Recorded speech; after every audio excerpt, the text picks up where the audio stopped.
What's my next move?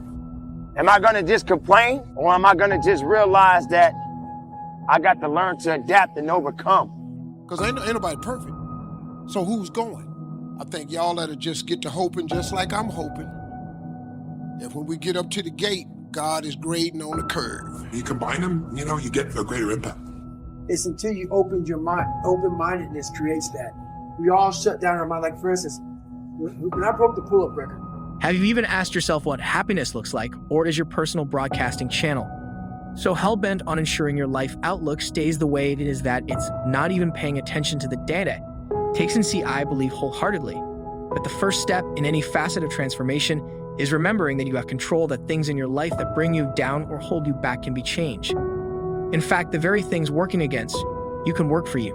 Like animals in the world, birds, lions, tigers, all different species of life that are not human, but yet they understand the significance of what it means to survive. Regardless of what they're going through, they still figure out how to survive, how to live, how to move, how to push. But you as a human being, you'll just sit around and complain and worry, not knowing exactly what it is to do next. Living is all you can do. Keeping faith, being strong, overcoming adversity.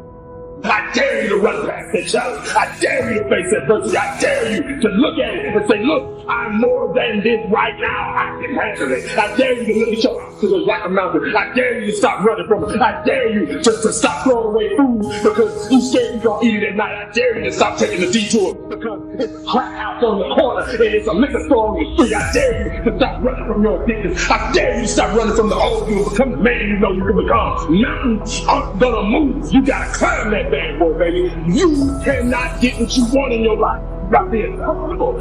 Comfort is failing us. Many of you are denied your dream and your goal because you have a consistency versus an intensity problem. Consistency is when you do something. Intensity is how you do something. And realizing that, not gonna always be a good day, but it's definitely a great day.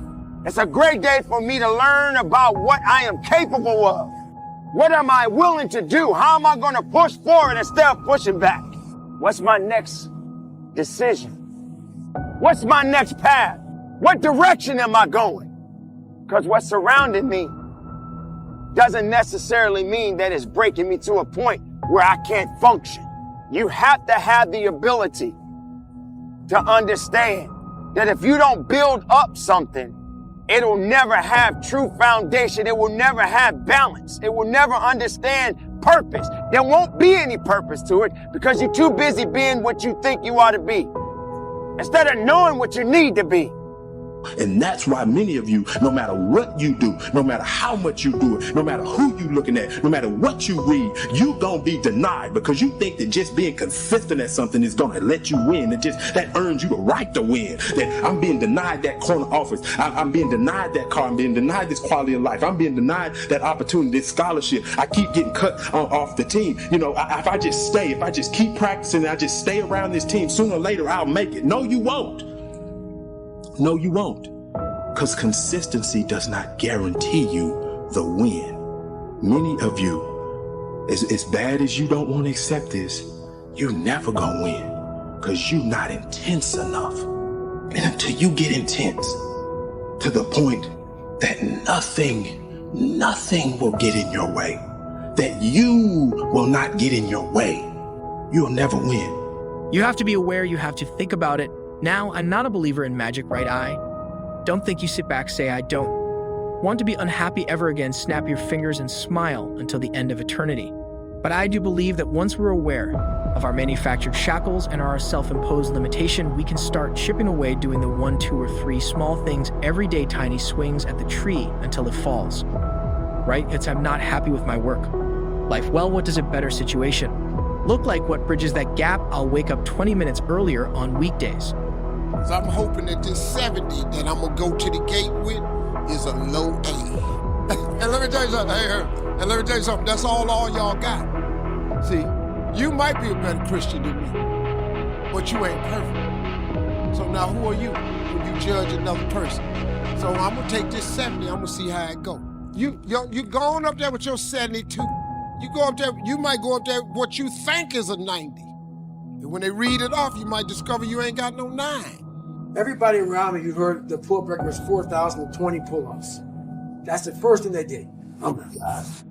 4,024 hours? Yeah, it's 4,020 pull-ups in a 24-hour period. Yeah. The first thing I did versus closing my mind, like, oh my God, that's crazy.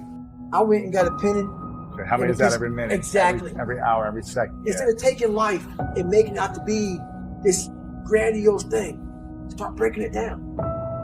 Start breaking it down. And most of us, we live in a box.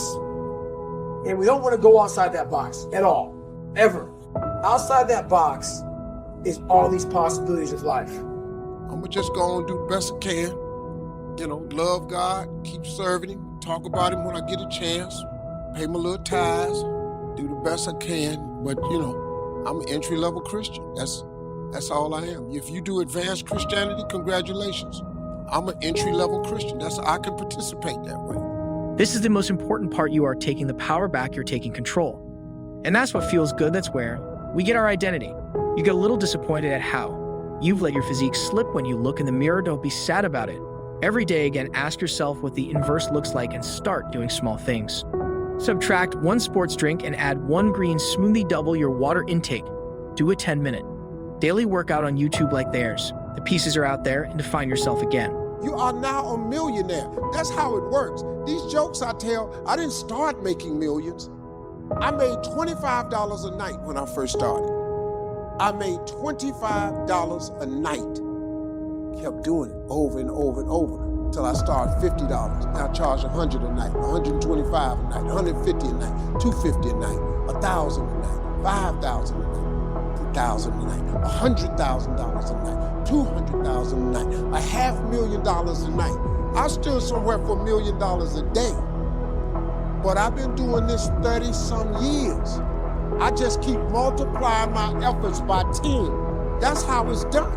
Simplify it. Quit tripping on the million. Make $10 and just keep doing it. I got a partner, he cut grass the whole time he was going there. He used to charge $2 for the front and $2 for the back. He made $4. What we do is we shackle our mind. We are a prisoner in our own mind. And this is all I can do. This is all I'm good at. And we take away the possibilities of you can be this, you can be that, you can be all these things. And I never thought at 300 pounds I could be 96. Wow. So if my mind was shackled, me and you would never meet. There'd be no book.